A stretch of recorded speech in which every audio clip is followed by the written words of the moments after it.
What's going on, guys? Welcome to another installment of Walking Reviews, where I show you what I am carrying today, and I go on a little review, ramble about it. This is the NTAC, designed and created by Ferrum Forge. It's a titanium frame lock flipper, of which you've probably seen about 1 million. What separates this from the rest is it is technically a mid-tech, so they're created using machines, but they are finished by hand by the makers over at Ferrum Forge. Let's go over the specs real quick. The blade is just about 3 inches. Right at about 3 inches. The cutting edge is a little smaller. You can see there's a little sharpening choil there, but the blade itself is right at about 3 inches. The handle length is about 3.5 inches. So they did manage to pack quite a bit of blade into the handle. Obviously, the handle here is titanium, fairly nice thick slabs of titanium, with some milling work done, and they have quite a few different patterns available. I think they have like a diamond pattern, all kinds of different stuff. And it's not much in the way of tactility, but it does look nice. The hardware is titanium, including the spring clip here, which has really strong tension. That spring clip. Full disclosure, I got this knife secondhand. I bought this from another collector on Knife Swap, and he's the one who did the anodizing on the pocket clip. He did a really good job, but that's not something that came from the factory, so don't expect to have that little extra detail. The blade is made from Bowler N690, which I've talked about before when discussing the Trevor Berger EXK. It's a really nice everyday carry steel. It's not the hardest, it's not the best edge retention, but it's a really nice balance, and it's really easy to put a nice edge on.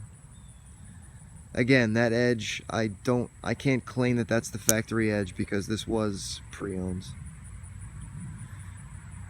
The blade and the handle have both been given a nice stone wash.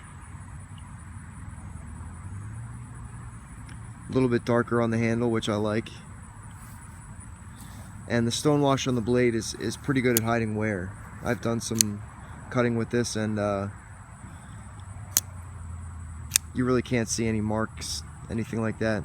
Really, I only cut cardboard, so you really wouldn't probably see much anyway, but there you go. This is a fairly chunky knife. It's a little bit thicker than the, let's compare it to a Sebenza. So it's quite a bit thicker than the Sebenza, and it's a little bit thicker than the Trevor Berger EXK frame lock that I showed you guys the other day. But because of its compactness, only being 6.5 inches overall and only 3.5 inches in your pocket, which is pretty much this handle is pretty much the exact same size as the handle of a standard small 21 Sebenza.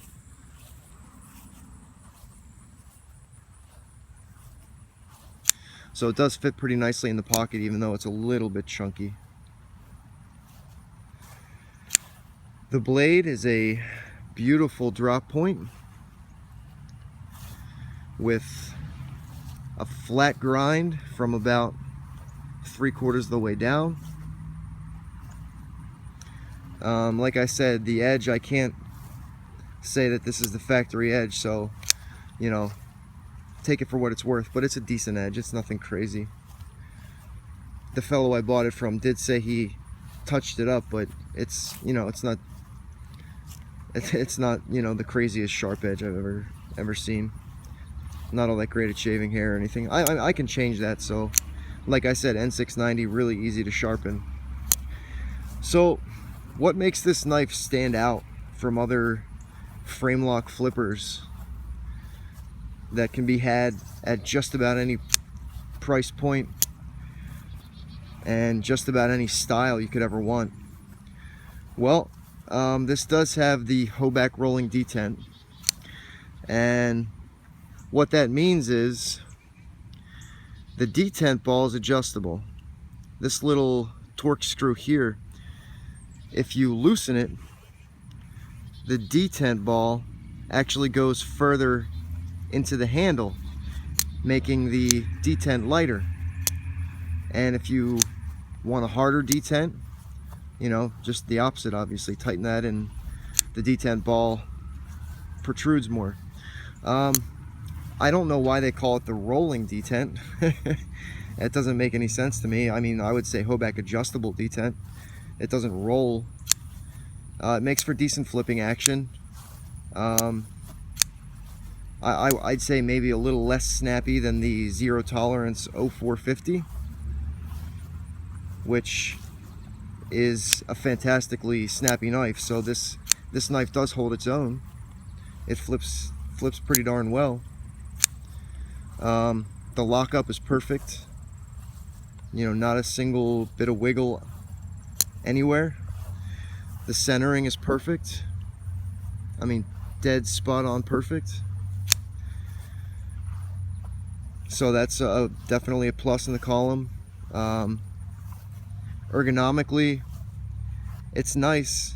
I do like the ergonomics of the EXK frame lock a little bit better, but that's because it doesn't have this flipper tab that forces your hand down, so my pinky starts to slide off the bottom. There's also no jimping up here of any kind, not that you're really going to need it for the light use that this knife is intended.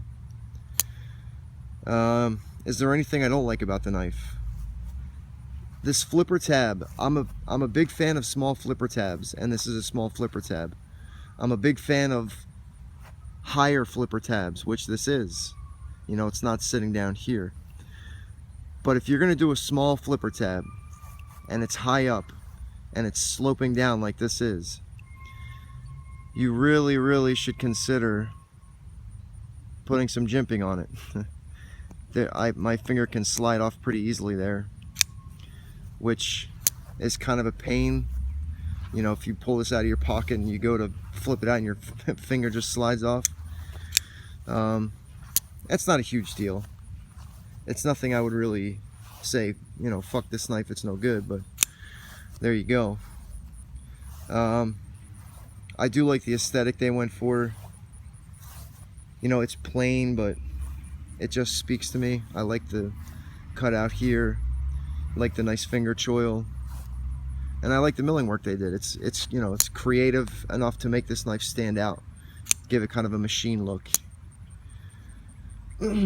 Like I said, flipping action is nice and smooth. Another thing I'd kind of ding them on a little bit though is, if you can see how far down this knife is after I've started to close it, it still hasn't overcome the detent ball right there. Right there is where it finally overcomes the detent ball. And this knife is already, you know, nearly closed by that point, or at least halfway. Other frame locks that have the detent placed correctly, it usually gets to about right there before it overcomes the detent ball. That makes closing the knife a lot easier. This one goes all the way down to there. Not a huge deal, again, not a huge deal at all, but just something I figured I'd mention. If you're paying this much for a knife, you want it to be like exactly how you want it.